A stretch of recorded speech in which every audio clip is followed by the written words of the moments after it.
छत्रपती संभाजीनगर महापालिकेची आज एक मोठी पोलखोल आम्ही तुम्हाला दाखवणार आहोत। महापालिका निवडणुकांच्या पार्श्वभूमीवर गेल्या 15 वर्षांपासून रखडलेली पाणी पुरवठा योजना पुन्हा एकदा ऐरणीवर आली आहे। निवडणुकीला सामोरे जाणाऱ्या सत्ताधाऱ्यांना ही योजना कधी पूर्ण होणार याचं स्पष्ट उत्तर द्यावं लागणार आहे। याचा आढावा घेतला आमचे प्रतिनिधी दत्ता कानवटे यांनी। छत्रपती संभाजीनगर महापालिकेची निवडणूक सुरू झालेली आहे। तब्बल 10 वर्षानंतर महानगरपालिकेची निवडणूक होत आहे।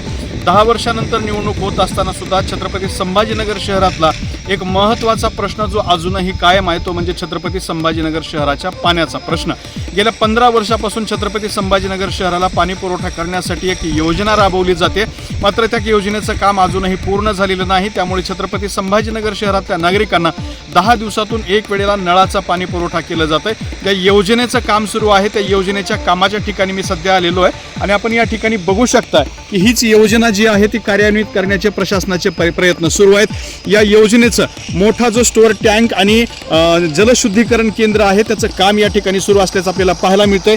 आपल्यासमोर हे जे 3 मोठे टँक दिसत आहेत हे पैठणच्या जायकवाडी धरणातून या टँकमध्ये पाणी आणलं जाणार आहे। या ठिकाणी हे पाणी शुद्धीकरण केलं जाणार आहे आणि त्यानंतर हे पाणी जे आहे ते संपूर्ण शहराला पुरवठा केलं जाणार आहे। गेल्या 15 वर्षापासून छत्रपती संभाजीनगर शहराला पाणी पुरवठा करण्यासाठी योजना कार्यान्वित करण्यात आली। त्या योजनेमध्ये अनेक वेळेला अडचणी आली। सुरुवातीला 800 कोटी रुपयाची ही योजना होती, नंतर 1680 कोटी रुपयाची झाली आणि आता या योजनेची किंमत तब्बल 2600 कोटी रुपये इतकी झालेली आहे आणि 15 वर्षापासून ही सगळी वाढ होत येत असताना आपल्याला पाहायला मिळत आहे। मात्र अजूनही ही योजना पूर्ण झालेली नाही। सध्या जर आपण बघितलं तर या योजनेचं काम युद्ध पातळीवर सुरू आहे। मात्र या ठिकाणची परिस्थिती जर आपण पुन्हा एकदा बघितली तर या ठिकाणचे हे 3 शुद्धीकरण टँक जे आहे ते पूर्ण झालेले आहेत आणि अजून पुढच्या बाजूला जर आपण तिकडे बघितलं तर अर्धवट स्वरूपाचे 3 टँक जे आहे ते आणखीन आपल्याला पाहायला मिळतात।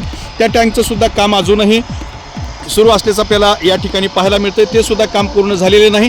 इतर जर इमारती आणि त्याच्या साईडच्या ज्या काही इतर स्ट्रक्चर्स आहेत ते जर आपण बघितलं तर त्याचं सुद्धा सध्या काम सुरू आहे। त्यामुळे ही सगळी जर परिस्थिती बघितली तर अजून 1 ते 2 वर्ष छत्रपती संभाजीनगर शहराला या नवीन योजनेतून पाणी पुरवठा होणं शक्य नाही अशी परिस्थिती सध्या निर्माण झालेली आहे। हे सगळं चित्र आपल्या समोर आहे। त्यामुळे गेल्या 15 वर्षापासून ज्या पाणी पुरवठा योजनेवरती सत्ताधाऱ्यांनी निवडणुका जिंकल्या तेच सत्ताधारी आता सगळे तर हे सत्ताधारी 3 पक्षात विखुरलेले आहेत, ज्यामध्ये एक पक्ष जो आहे तो ठाकरे गटात आहे, दुसरा जो आहे तो शिंदे गटात आणि तिसरा पक्ष आहे भारतीय जनता पार्टी आहे। गेल्या अनेक वर्षापासून त्यांची छत्रपती संभाजीनगर शहरावरती सत्ता आहे, मात्र गेल्या 15 वर्षापासून ते शहराला पाणी देऊ शकले नाहीत आणि हेच पक्ष आता छत्रपती संभाजीनगर महापालिका निवडणुकीमध्ये उतरलेले आहेत आणि पुन्हा एकदा महापालिकेवरती सत्ता मिळवण्यासाठी ते प्रयत्न करतात। मात्र हेच पक्ष शहराला कधी पाणी पुरवठा करणार हा प्रश्न अजूनही ऐरणीवर आहे।